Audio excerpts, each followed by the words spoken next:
Negras na Educação traz uma conversa sobre história, memória e identidade. Vamos ver como as histórias narrativas são contadas. Hoje a gente vai receber aqui a professora Kézia, professora de História, que vai ajudar a gente a ver isso. Gostaria que você começasse se apresentando um pouquinho, falar um pouco sobre você. Bom dia, meu nome é Kézia, sou professora de História e Ciências Humanas aqui na escola com os meninos, né? Eu, fazendo uma apresentação básica, eu sou professora formada desde 2018, né?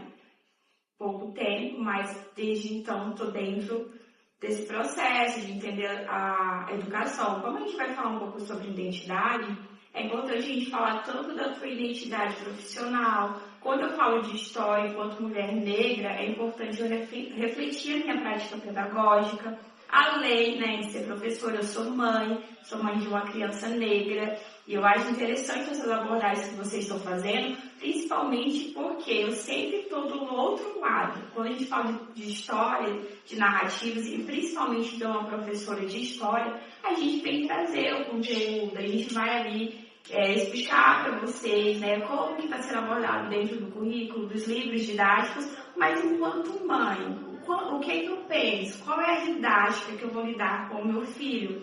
Então, a temática ela vai ser interessante também nessa figura de quanto mãe, nesse bate-papo que a gente vai conversando e a gente vai se entendendo, né? Porque é uma troca de saberes.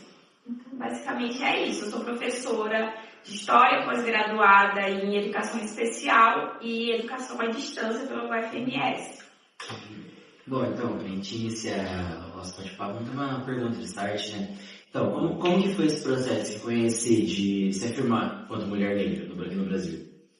Então, esse processo, ele foi construído, né? O Silas, professor de língua portuguesa, ele sempre fala que a nossa identidade, a gente vai construindo, a gente não se torna negra, a gente vai construindo. E essa minha percepção enquanto mulher negra levou um tempo. Tá? Não foi que lá no meu fundamental, que a gente sempre, né, traz as temáticas para vocês, a gente vai discutindo, mas é um processo de você se reconhecer e questão de valorização também. Eu servia muito na questão do padrão, de querer me encaixar enquanto figura feminina, né, com cabelo liso. Hoje eu estou em processo de transição, né, eu tenho um cabelo mais ondulado, de eu aceitar. Mas até então, por exemplo, até dois anos atrás eu estava com o cabelo pontualizado e loiro, você está entendendo? Então, o que é vendido, né? A gente fala muito sobre o marketing, e principalmente sobre a questão tecnológica, que vem se difundindo ao longo do tempo, né? Desde a Revolução Industrial, que tem a Revolução das Máquinas. Então, como essa necessidade humana também vai influenciar no teu processo de identidade. Hoje é mais fácil tu ir numa loja de brinquedo, e tu conseguir comprar uma boneca negra. No meu tempo, não.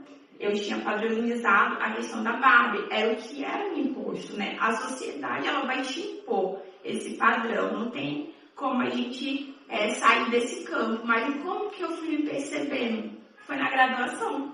Então, eu passei pelo ensino infantil fundamental, o médio, e lá no médio eu tinha um cabelo avisado. Eu tinha um cabelo grande, né?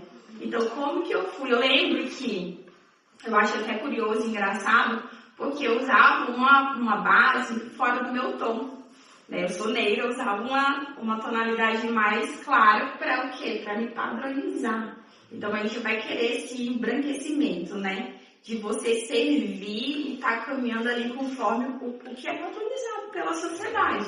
E já na graduação, né, que eu escolhi História, porque eu gostava, eu tive uma afinidade, eu tive um professor, uma figura muito importante que me influenciou, né? Eu tinha aptidão, não foi o que deu, tá? Não foi que eu passei nenhum. Eu escolhi ser professora de História, né? Eu tenho essa minha paixão desde lá do meu fundamental do médio. Então, nesse processo de formação, de conhecer, né, os conteúdos históricos, o currículo, aí eu fui me reconhecendo enquanto mulher negra. Então, buscando valorizar, entender um pouco mais, né? Até então era raso o conhecimento que eu tinha sobre a temática. E daí dentro da universidade você vai fazendo, né, seminários, palestras, e daí você vai se entendendo. Então esse processo de construção de identidade levou um certo tempo, né? Praticamente a minha vida toda. Lá na graduação eu tive acesso, né, a conhecimentos que até então eu não tinha. Principalmente, gente, porque quando a gente fala de identidade, a gente não vai falar somente do teu perfil, né? A gente vai falar da questão socioeconômica, política, da região. Eu sou uma professora que eu não sou do MS, eu sou lá do Acre. Então, a região norte, né, tem outros enfrentamentos que aqui vocês não têm. Seja questão climática, né? A gente tem as cheias, né? É uma cidade que ela é construída a partir de um corte do rio, tem a questão ribeirinha. Então, são outros enfrentamentos. Só que a questão sociopolítica também vai influenciar nesse processo de construção de identidade. E isso eu fui entender, de fato, na graduação. Então foi bem recente, né? Essa questão de você se reconhecer como mulher negra foi bem recente, Foi bem recente. Né? Principalmente porque você se reconhece, você sabe ser uma pessoa negra, você olha para si, né? Só que assim, a partir que eu falo de construir essa identidade, é de você estar ali, né, desenvolvendo as pautas de forma ativa, né? Como que eu vou levar isso, né? De eu me colocar no lugar, eu sempre falo para vocês, epa, cadê a empatia? Vamos nos colocar no lugar do outro. Então eu fui me percebendo e reconhecendo que eu fazia parte daquele meio, daquela luta, nesse processo. Porque eu sabia que é meu direito, é que nem quando eu falo de cotas para vocês, a gente entende, a gente fala de reparação, mas vai amenizar tudo que foi feito? Não. A história, ela tá ali, ela está sendo contada. Mas se naquele momento que você reconhece, você puder fazer algo diferente, aí sim, essa reparação, ela está sendo construída. Porque são as práticas que você vai fazendo ao longo do tempo que vai o quê? Ter esse enfrentamento, porque a gente vai falar sobre racismo. Então a gente está ali, né, tendo esse enfrentamento, a gente vai ter que buscar meios que a gente possa resistir, porque ser negro é resistir. É você resistir o quê? A sobrevivência, a subsistência, quando eu falo questão socioeconômica também, é o direito de você existir. Então isso foi bem recente, sim. E hoje eu sou bem mais engajada, trago as pautas para vocês, discuto, mas a partir da minha graduação. Eu me entendia, eu sabia, né, que eu era uma mulher negra, uma criança negra, só que a gente buscava se encaixar dentro do padrão. Então, quando eu falo de identidade, de me reconhecer, foi ali dentro do processo da graduação. Então, você falou sobre resistir, né? Para você, o que é resistir enquanto mulher negra? São ações, é você se aceitar, o que seria isso? Eu acho que resistir, eu acho que eu vivendo eu já estou resistindo, né? E principalmente quando eu defendo a minha causa, eu penso no outro, eu estou resistindo o quê? Antes, quando tinha um enfrentamento, eu falo muito de que os meus enfrentamentos, eles são diferentes do meu filho, né?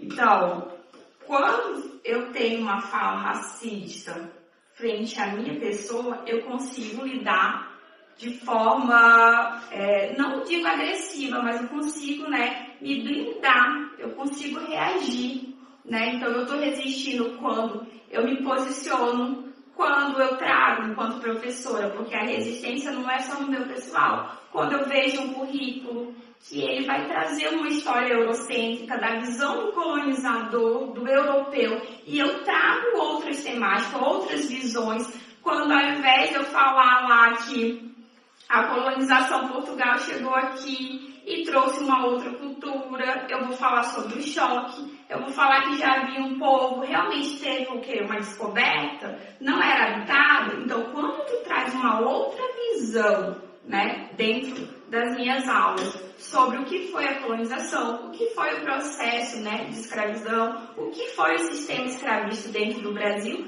eu já acho que eu já estou resistindo, porque eu estou permitindo, né, estou sendo mediadora de um conhecimento que até então não era discutido. E muitas das vezes você pega um livro didático e passa despercebido, porque a história ela é eurocêntrica. Então eu resisto enquanto professora, eu resisto enquanto mãe, quando eu busco, né, trazer alternativas, explicar de uma forma mais didática para o meu filho sobre quais serão os enfrentamentos. Eu sei que quando ele tiver 13 anos, eu vou ter que falar assim: meu filho, se você for parado no policial, você sempre mostra as mãos.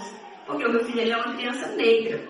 né? Então, como que eu vou tentar me blindar frente, né, aos enfrentamentos? O resistir é você falar, você se envolver, né? Mas não somente questão de forma ativa ao movimento, mas você se reconhecer. Quando eu parto do princípio que eu estou me reconhecendo enquanto mulher negra, eu já estou resistindo, eu já estou trazendo as minhas raízes. E reconhecer que o Brasil, ele foi constituído a partir do quê? Da miscigenação, que foi nessas trocas de relacionamentos que constituíram outros povos. Então, vou resistir a partir da minha vivência. Eu falo que eu já resisto desde que eu nasci. Primeiro porque eu sou mulher. Quando tu é mulher, tu já tem outros enfrentamentos. A gente vai falar sobre machismo, sobre misoginia. Enquanto mulher negra, e principalmente em sala de aula, tanto mulher negra quanto machismo, a gente tem esse enfrentamento. Porque a professora mulher, ela é vista diferente do professor homem. Principalmente porque a gente sabe que a sala de aula é heterogênea, a gente está cheia de opiniões. Vocês estão constituindo o senso crítico de vocês e eu vou te apresentar, eu vou te mediar um conteúdo. Mas eu colocar aí na tua cabecinha que é desse fato, até porque não existe uma verdade absoluta. Então, as estratégias que eu vou utilizando ao longo, né, da minha vida, eu digo que é resistir. Quando eu defendo os meus e eu tenho a minha opinião. Quando eu falo os meus, não são só os meus familiares, tá? Mas eu falo da minha comunidade, a comunidade da mulher negra, né? Então eu falo no todo. Então, para mim, resistir é a gente existir. Então, professora, você falou um pouco da sua metodologia em sala de aula. Você acha que os livros e o currículo escolar ainda têm essa visão eurocêntrica na história? Sim, só que quando eu tinha a idade de vocês, que não foi tão distante assim, mas eu via que a abordagem, né? Eu tive professores de história muito bons. E eu lembro que tem essa questão, não tem como, eu sempre falo, é história, aconteceu, é evento histórico, a gente vai ter que passar para você. Quando eu vou falar lá da Segunda Guerra Mundial, eu vou ter que falar o que aconteceu, quais foram os enfrentamentos, quais eram as questões ideológicas. Então, enquanto professora mediadora do conhecimento, eu vou escolher o quê? As vertentes que eu vou querer abordar com vocês. Até porque, quando a gente vai para a sala de aula, a gente percebe que a gente tem um curto tempo. Às vezes, tu vai pegar lá, o professor ele é gerenciado pelos organizadores curriculares. Então, vem passado que você tem que trabalhar ao longo do bimestre. E dentro dessa temática, né, desses assuntos que é passado pela Secretaria de Educação, eu vou utilizar o livro didático. No caso, no fundamental, a gente tem livro didático. No médio, não. Então, a gente vai ter que fazer o quê? Eu preparo a apostila, é um mapa mental, é um recorte de um vídeo. Então, daí, dentro dessa questão que a história é eurocêntrica, de fato, né? Porque vai contar o quê? A partir da visão do europeu, né? O que foi feito. Então, a minha estratégia sempre é buscar vertentes que mostrem, né, o outro lado. Aí a gente vai falar sobre a questão do decolonialismo. Lá no 8º ano, eu estou trabalhando o neocolonialismo, o processo de imperialismo. Então, eu vou falar para ele o que foi o colonialismo, o que é o neocolonialismo. Só que quando eu vou falar isso, se eu for te apresentar, eu vou falar que os europeus estavam buscando, né, comércio, lá eles queriam especiarias, eles queriam aumentar a sua questão econômica. Só que daí, quando eu falo, tá, ele queria aumentar lá os seus metais preciosos, as suas riquezas. Mas a partir do que ele fez? Ele chegou aqui e falou assim, ei, dá licença, eu posso vir explorar a tua terra? Não, né? Teve um enfrentamento, teve o quê? Os indígenas resistiram. Quando a gente fala do processo de escravidão também, dentro dos navios negreiros, a gente vai falar sobre quilombos. Quilombos, né, foram constituídos dentro de matas, né? Que eram negros que eram escravizados e não concordavam, né? Tem a questão do enfrentamento com o sistema, isso acontece até hoje, que a gente vai, né, discordar de alguma forma do sistema, e eles fugiam e se alocavam nas matas. Então, o quilombo é um sistema de resistência, porque eles estavam buscando o direito de resistir e de não trabalhar, não ser escravizado, não ser escoteado. Então, eu sempre falo que depende da vertente que tu vai abordar. mas sim, a história, o currículo, o livro, ele vai trazer uma história eurocêntrica. Mesmo quando eu pego o livro ali do 8º ano, que vai falar sobre o imperialismo, que tem a questão dos enfrentamentos, mas eu vou trabalhar com essa visão eurocêntrica. Obviamente que hoje em dia já teve uma melhora dentro dos livros didáticos. Na minha época eram outros livros, né? Até porque tem um período que é utilizado e daí vem para a escola, dependendo do vencimento do livro, ele vem com um novo livro. Mas sim, tem essa questão da história eurocêntrica, mas tudo depende da forma que eu quero abordar em sala de aula. Então, professora, você falou sobre esse evento, né, sobre a exploração dos europeus aqui nas Américas, falou sobre a escravidão. Quais, você como professora, né, em sala de aula, quais eventos que você mais valoriza? Tanto para falar sobre, voltando na questão da resistência, né, quais eventos você costuma valorizar mais? Que eu abordo mais no dia, né? Isso. Eu acho que depende do ano. Exemplo, eu acabei de trabalhar a conquista da América com o 7º ano. Então, eu vou falar mais da conquista dos espanhóis ali, né, na região do Andes, que é o Peru. Eu vou falar sobre o México, então vou pegar a questão indígena. Só que quando eu falo da conquista da América, não tem como não falar também do processo do pioneirismo de Portugal. Então, a gente vai falar, né, como que foi esse processo das grandes navegações. Então, no 7º ano, eu já faço esse link, né, com a conquista, né, principalmente a questão do Novo Mundo. E daí eu já trago para o Brasil. Já venho para a questão de identidade, porque a gente vai falar, né, sobre essas regiões. É importante falar dos Incas, dos Astecas, do Maia, mas a gente falar do nosso povo, principalmente regional. Eu não sou uma professora que foi formada no estado do Mato Grosso do Sul. Então, eu ainda estou em construção. Eu sempre falo que ser professora é você estudar ao longo da sua vida. Então, eu tive que fazer, né, uma pesquisa sobre os povos originários daqui, para eu abordar essa temática, porque eu também sou professora de eletiva com o 7º ano. Então, vem a temática central de história e eletivo veio com essa pegada mais regional. Então, eu consigo trabalhar com um tempo maior e trazer os aspectos que eu gosto.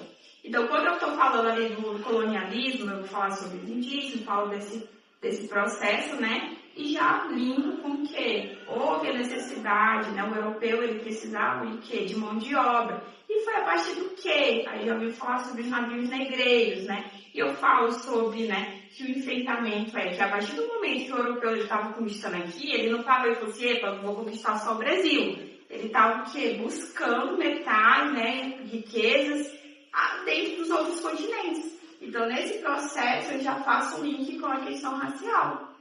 E eu trago para a atualidade, eu abordo, né, os navios negreiros, eu falo sobre os enfrentamentos, mas eu trago também personalidades importantes. Tanto é que uma das aulas eu fiz tipo, não é um mapa mental, mas era uma espécie de identificar pessoas negras que eles conhecem na atualidade.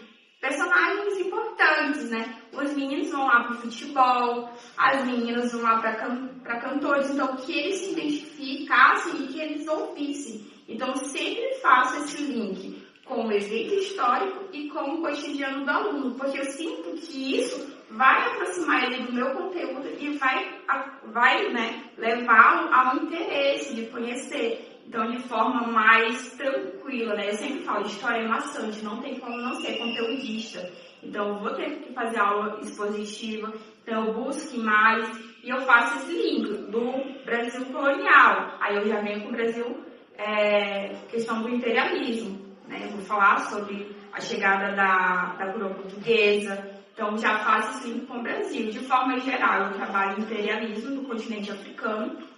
A gente está próximo do Dia da Consciência Negra, então o currículo ele já vai trazer, né, tanto dentro dos 8º anos que eu estou trabalhando o imperialismo, então eu vou trabalhar a questão do darwinismo social, aí eu já faço um paralelo lá com a pré-história, né, que a gente vai falar sobre o sistema de evolução do ser humano. Então eu já falo dos primeiros homens para eu poder linkar com a teoria de Darwin.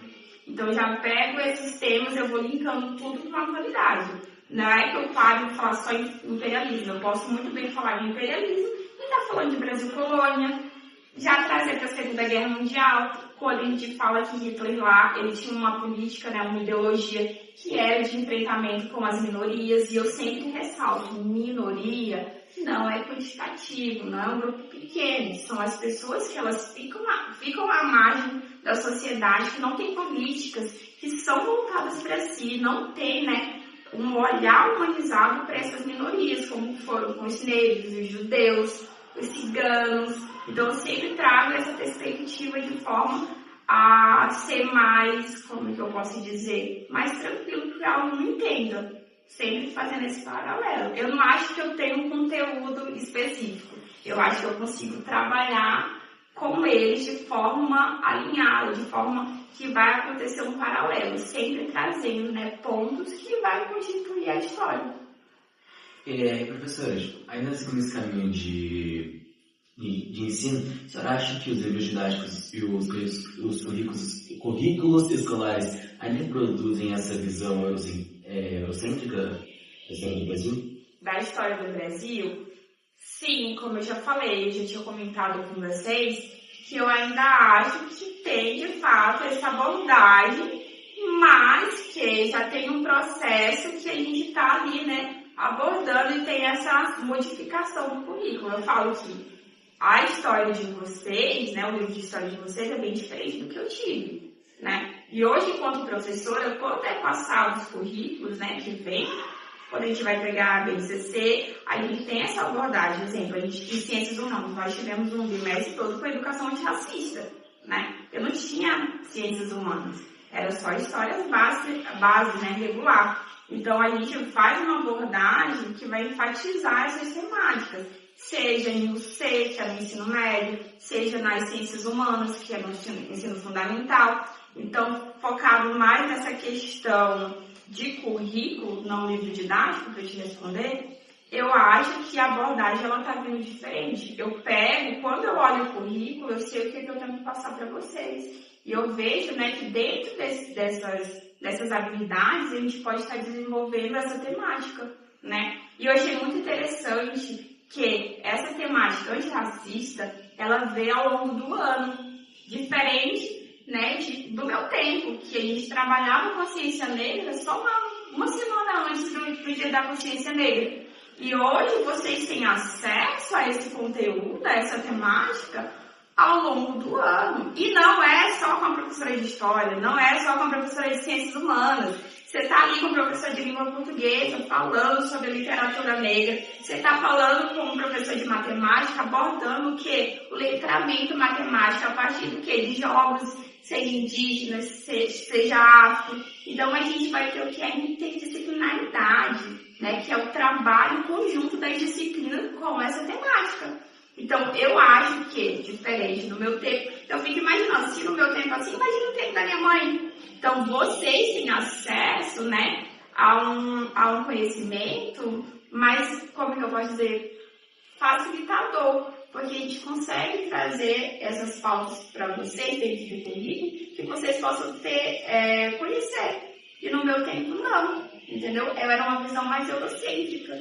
Não que não tivesse abordagem, claro que o professor ia abordar, mas era um currículo que estava voltado a contar a história do quê? Do conquistador e não do conquistado. Então, professora, você falou sobre que hoje em dia está muito diferente, né, da sua época, ainda mais da época da sua mãe, não só no livro didático, mas também na escola como um todo, nas disciplinas, na forma de ensinar. Quais são as principais diferenças que você vê, por exemplo, da sua época, da época que você tinha aula, para agora que você está dando a aula? Tá. Eu acho que a maior diferença vai até na questão da nossa formação também. A gente fala muito de metodologia ativa e ensino tradicionalista. Eu lembro que os meus professores, as atividades básicas, eu lembro que era fichamento ou um resumo, né? Não tinha tanta questão aberta. E eu acho que hoje, dentro da minha disciplina, eu consigo trazer estratégias, né? Eu falo, metodologias que eu posso estar construindo o senso crítico de vocês. Quando a gente fala de um conhecimento que é passado, o ensino tradicional, não que seja errado, porque eu também me acho uma professora tradicional. Não tem como não ser tradicional, porque eu preciso, em dado momento, passar conteúdo para vocês. Então, vai ser expositivo, eu vou falar sobre, E vai ter aula que eu vou estar passando 50 minutos sempre ouvindo, mas vai ter aula que eu vou mediar o processo de aprendizagem de vocês. Vocês vão estar no centro do processo de aprendizagem de vocês. A partir de uma atividade diferenciada, dentro das ciências humanas, a gente trabalha esse perfil mais que o aluno está sendo protagonista do seu próprio conhecimento. Que é o quê? Você, a partir de uma atividade, você conseguir ler um texto, você conseguir identificar o que eu estou pedindo, eu sempre saio com uma pergunta disparadora. Eu vou falar sobre o processo de constituição do quilombo. Aí já venho com a questão de resistir. Eu sempre pergunto, o que é resistir? Que foi a pergunta que vocês me fizeram. Eu uso na minha sala de aula. O que é resistir? Eu estou resistindo o quê? Né? Então, sempre falo isso. Aí eu começo o meu conteúdo. E começando esse meu conteúdo de forma tradicional e expositiva, lá, ou na próxima aula, ou no final, eu sempre trago uma atividade, seja uma pergunta aberta, para que você dê a sua opinião. E quando eu falo aberta, é aberta mesmo. Assim, qual a sua opinião sobre esse conteúdo? Eu quero saber o que você sabe, né? Que a gente vai falar sobre o meio de uma diagnóstica, né? De saber o que o aluno ele traz consigo, para a partir daí eu conseguir identificar os pontos e trazer metodologias que eu possa, né, agregar dentro do processo da prática ativa, vocês possam desenvolver. Quando a gente trabalhou a questão do meio ambiente, é mais fácil você ter foco no seu processo de ensino, você fazendo, do que eu só lá falando e você sentado. E eu falo isso por mim. Eu sempre falo, eu sou uma professora muito pragmática. Para eu vir aqui ou para eu dar aulas para vocês, eu faço meu planejamento virtual, que eu tenho que mandar para a sede. Mas meu caderninho, ele está ali, porque eu só funciono escrevendo. Essa é minha meta, é o meu método de ensino, até com vocês, mas para mim também. Então, de aprendizado. De aprendizado e de ensino. Quando eu vi que isso funcionava comigo, eu falei assim, epa, eu posso estar levando para a sala de aula. Então, eu posso colocar meu aluno para ele estar fazendo assim, que eu acho que é mais fácil ter a atenção dele, a concentração, do que eu estar ali 50 minutos falando. Ele pode estar pensando, viajando lá na maionese, ele pode olhar para minha cara e dizer, entendi. E quando você está fazendo, você está, né, construindo, eu sei que você está lendo, você vai precisar ler de alguma forma, então você está tendo acesso ao seu conteúdo e vai estar o quê? Desenvolvendo seu senso crítico. Você vai estar dando a opinião sua em algum momento. Então, utiliza as suas estratégias. Então, só uma coisa aqui que você falou que você pede muito para os seus alunos darem a opinião deles. Você já teve alguma pérola, assim, alguma coisa bem exótica que saiu desse seu método? Sim, sempre, né? Pode dar algum exemplo? Quer ver, João? A gente quer. Não, depende, né? Eu sempre falo de enfrentamento, principalmente quando a gente traz essa pauta da valorização, né? Do currículo, da pessoa negra, da mulher negra. Então, a gente vai ter esses enfrentamentos. Essas pérolas que vocês falam, eu digo que é enfrentamento. Porque eu, enquanto professora, eu estou ali para mediar. Eu não estou mediando só o aluno que está soltando a pérola. Eu estou mediando 30 alunos. Então, o que a fala dele vai causar nos meus outros alunos? Uhum. Então, eu tenho que ter esse entendimento, né? E saber para que caminho eu vou seguir ali. Né? Porque tem algumas pérolas que não dá para você rir, porque tem cunho racista, tem cunho misógino, né? Eu sempre trabalho a questão da mulher também, de forma geral na história. Quando o guri vai lá e solta, professora, tem que vir para casa, o lugar de mulher é o quê? Na cozinha. Aí eu já falo, claro, né, que eu não vou ser grossa com o meu aluno, mas eu falo assim, vocês sabiam, principalmente quando é o fundamentalzinho, vocês sabiam que a Pro não gosta de limpar a casa? E vocês sabiam ainda mais que quando a Pro foi casar, a Pro falou pro marido dela que não ia ser dona de casa, que prefere, né? Então eu vou trazendo de uma forma didática essa pauta para o aluno, para a gente conseguir desmistificar, dada a opinião, tudo bem, se você vai continuar com a sua pérola, com a sua opinião. mas o meu papel ali é estar sempre mediando da melhor forma possível. E sempre tem. Só que eu tento levar de forma que seja esclarecedora e principalmente que não atinja um outro grupo, né? Quando a gente fala da mulher, a gente tem algumas mulheres.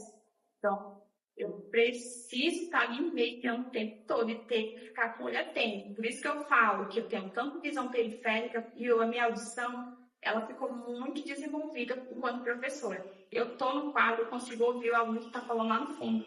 Porque eu estou copiando, mas eu tenho que ter atenção na minha sala de aula, mesmo de costas. Porque quando eu viro para copiar, pode acontecer alguma coisa lá que eu vou ter que já me virar e mediar o que aconteceu. Então, eu sempre fico, tanto é que vocês estão lá em sala de aula, copiando, que vocês estão conversando, eu falo assim, eu estou ouvindo.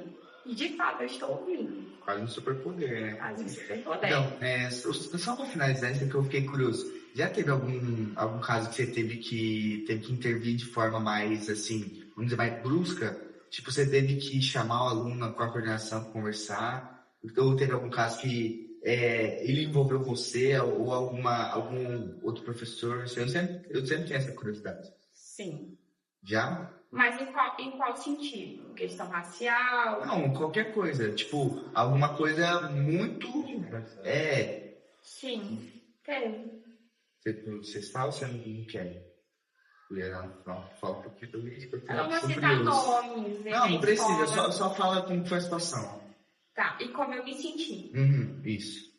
Enquanto mulher, eu me senti desvalorizada, né? Eu sabia que quando o aluno ele me enfrentou e trouxe palavras ofensivas para a minha pessoa, eu sabia que se fosse um professor homem, ele não faria aquilo, entendeu? Como eu era mulher, eu tive que me despir de todos os meus sentimentos, né? Que eu sou um ser humano, eu sinto, eu tenho emoções. Eu tive que me despir de todos os meus sentimentos e agir na razão e respirar fundo e dizer, fulano, vamos para a coordenação. E levá-lo. É difícil, né? E é difícil, né? E não é só uma questão de mulher, gente. Eu sou mulher negra, eu vou vir, eu tô ali, né? É difícil para mim. Eu tô passando conhecimento, né? O conteúdo, mediando conhecimento, mas eu ouço as pérolas, né? Os comentários racistas. Há comentários, não tem como a gente dizer, não. Racista, misógino, homofóbico, né? Então, eu tô ali na frente, eu ouço tudo. E muitas das vezes eu sempre falo, mediar também esse acesso. Eu tenho alunos que são negros, eu tenho alunos que são da comunidade LGBT, então como que ele vai se sentir, né? Eu tenho que agir, eu sempre falo que o maior enfrentamento é você agir, né? Você vai resistir agindo. Quando eu vou intervir, eu falo assim, ei, sua forma não é legal, se ela está ferindo o outro, então a gente tem que estar ali, né? Tentando mediar da melhor forma possível, seja conhecimento, seja os conflitos internos. E quando eu me coloquei, quando eu me vi nessa situação, eu meio que me desestabilizei. Assim, eu tenho que me desestabilizei no sentido que eu senti, de fato, aquilo me afetou, né? Então, não, a gente vai... É muito diferente, né? Por diferente. Exemplo, você ajudar um aluno que sofreu isso do que você sofreu isso. Porque, querendo ou não, é muito mais difícil, por exemplo, acontece dentro de uma sala de aula. Dentro da sala de aula é difícil você ter alguma pessoa que vai te ajudar. Por exemplo, algum aluno fala para algum aluno, o aluno que sofreu tem um professor para ajudar ele. Você não teria. Por isso que é importante, por exemplo, levar para o superior, levar para a coordenação, né? Porque, querendo ou não, você vai ter, o aluno vai ver o que ele fez errado e você vai ter alguma pessoa ali para te ajudar, para você, vamos dizer assim, se apoiar, né? Porque, querendo ou não, você vai ficar mal. Então, é muito importante. É que nem o professor, ele não é só professor. Nós somos os suportes de vocês. Tem um aluno que ele vai falar da vida pessoal dele para mim, tem um aluno que ele vai falar o que ele está passando. Ele não vai me ver ali somente como a Kézia, professora de história, que vai entrar e vai passar o conteúdo. Tem essa aproximação, a gente está um ano junto. Então, a gente cria uma relação professor-aluno. Então, eu, de certa forma, não só eu, todos os professores vão ser o suporte de vocês. Então, se acontecer alguma coisa, você vai poder falar. Se você tiver uma relação próxima comigo, você vai falar, você vai se sentir à vontade. Mas daí vem o ponto que tu falou, e o professor? Como que o professor é acolhido? Quem acolhe o professor? Né? E a gente vem numa pauta que, a atualidade, a gente fala que a sociedade em si é uma sociedade adoecida, né? Principalmente dentro da saúde mental. Então, a gente está ali com os enfrentamentos, tentando o tempo todo mediar ali os conflitos. E quem vai mediar o meu conflito? Porque eu estou desgastada, eu tenho que cumprir datas, né? Eu trabalho 40 horas, além de ser professora, eu ainda sou mãe. É muita coisa para lidar ao mesmo tempo, né? Então, a gente ter esse suporte, esse acolhimento, se faz necessário, principalmente para o corpo docente, né? Então, eu falo que a gente ser professor, nós sermos professores também é resistência, né? Em todo sentido. E eu sei de onde eu saí. Gente, eu sempre falo, eu sei de onde eu saí, eu sei quais foram as situações que eu tive que passar. E a educação, eu falo que ela é transformadora, porque eu venho de uma realidade que a educação transformou a minha vida, né? De ter acesso a coisas que hoje vocês têm, que eu não tenho, que eu não tive, né?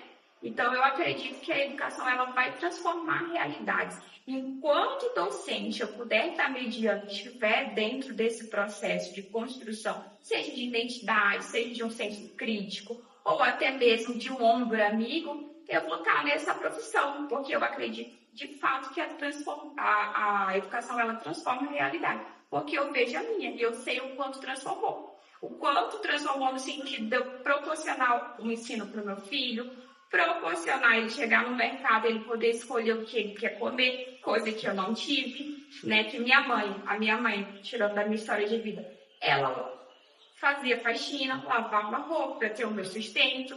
Eu não tinha um pai presente até os 9 anos, coisa que hoje meu filho já tem. Então, hoje eu consigo ter um suporte maior para o meu filho, onde ele pode ter um acesso a caminhos que a minha realidade eu não tinha.